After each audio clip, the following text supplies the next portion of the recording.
Well, this is going to be fun. I've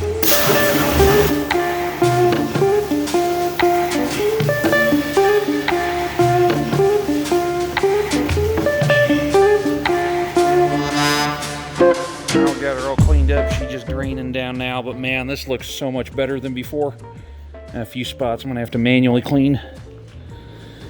But, oh yeah, look at how nice that inside cleaned up. That is beautiful.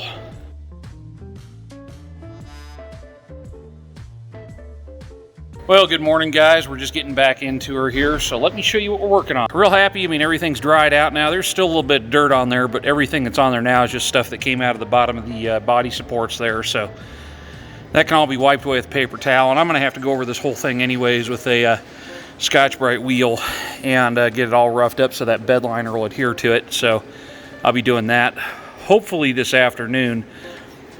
What I'm working on right now is welding up these holes in the floor. Apparently somebody had a center console or something bolted up there. And welding a hole through thin metal like this, I got a little trick for that. I'm going to show you guys here. See, I just got this little bottle jack sitting on the floor, this long clamp here, and this block of aluminum. The aluminum won't melt into the steel weld, and so it just acts as a heat sink, so I'm able to go in and fill those holes. So now that I've filled the bottom ones, I'll just pull the block out, put it over the top of there, and then we'll be able to weld those right up. All right, now we're just getting these holes in the floor plugged. I just got some, these are 1/2-inch holes, so I went and got some 1/2-inch round stock, and just weld that up around in there, and then cut it off flush, and that'll help plug that hole right there. And we got to do one of these. That's where those side steps used to mount on here, so everywhere one of those side steps went, we got to go through and do this process, get them all closed up. And you can see here, I've got one I've welded up. I mean, these are the different stages. This one was just welded up. This one here I set from the other side just because the little sheet metal piece around it, I didn't want to weld into that.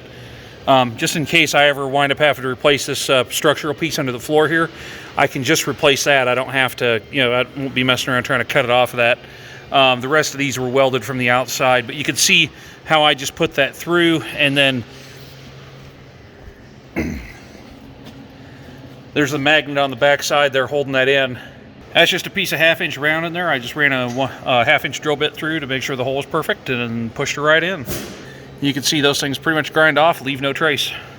All right, guys, here we are. We are ready to start putting some primer and then some bed liner on this thing.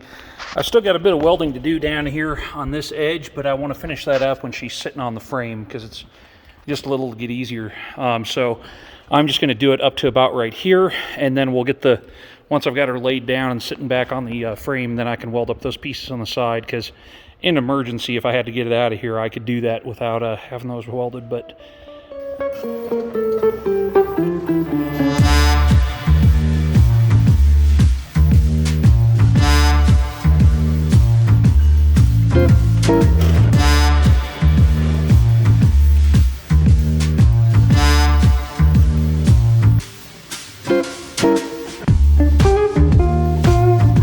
we got the primer on. I have not done the wheel wells yet because I got some more stuff to do to those yet, but just trying to get everything I can't get to once the body's sitting back on the frame.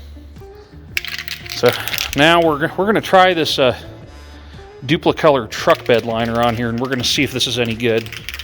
So here she goes. Oh wow, that goes on nice and heavy. Look at that.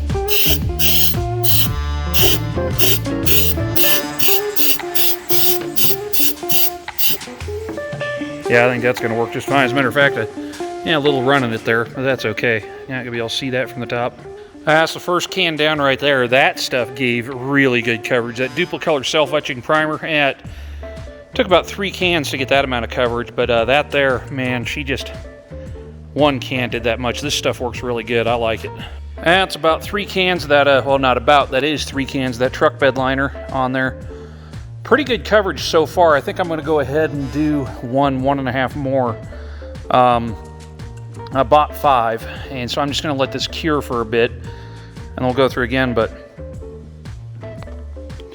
I'm pretty pleased with how this is all looking. I mean, that really cleaned that tub up, made it look good. I'm incredibly happy with that. And here we go, getting ready to get this firewall painted. Let's get after it. Got the primer sprayed on. You'll notice I didn't do down towards the bottom edge there. That's because I still have some welding work to do on that corner. And I'm going to do all that once the Jeep's sitting flat on the ground again. And for the Duplicolor, I'm using this. It's just their factory black is what it's supposed to be. So hopefully this matches pretty good.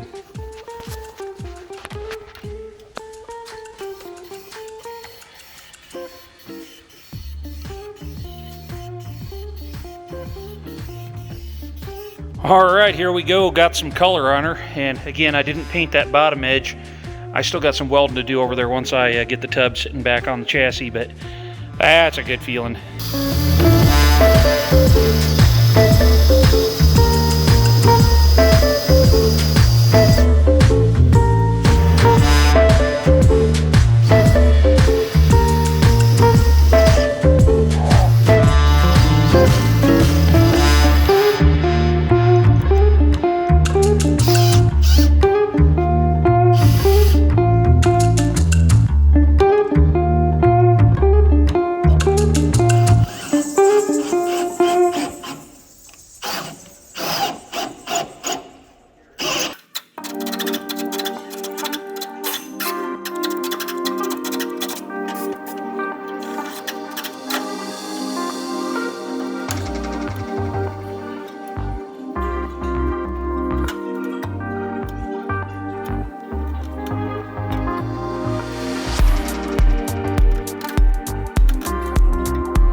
Alright guys, here we are. We've got this cage all in primer now. That's just a black primer, and I'm using black because I'm painting this orange, so it'll let me know we got good coverage. There is just a couple of spots from that damn Krylon that I found. I missed them earlier when I was sanding, and so I'm going to have to go back through and sand those and respray them, but we should have this thing in orange here pretty quick. I am super pleased about this. I mean, I can't wait to see it sitting up here and start putting that back together. That's going to be... All right, here we go. First bit of orange. Yeah.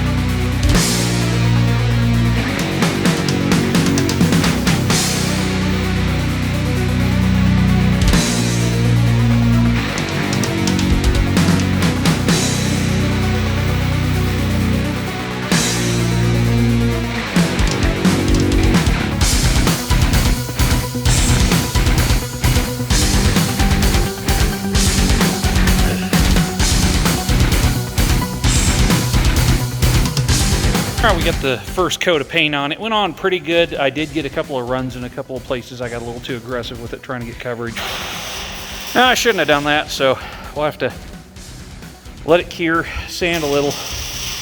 But man, I think this is gonna look good.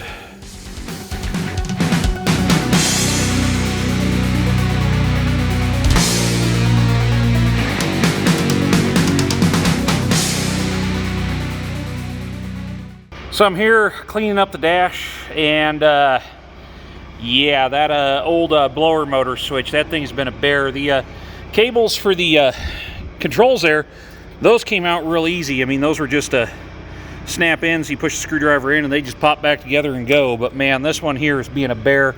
And so what I'm having to do is take the Dremel and cut slots into this. And you can see it's spinning in there, so it doesn't want to hold itself. It's tiny, so it's hard to hold on to. Those are the ones that'll just make you mad on something like this. So I got to get that popped in there and popped apart. Well, we got her out of there, and yeah, she she come out in pieces. But that little Dremel, it did a good job of just chewing right through that.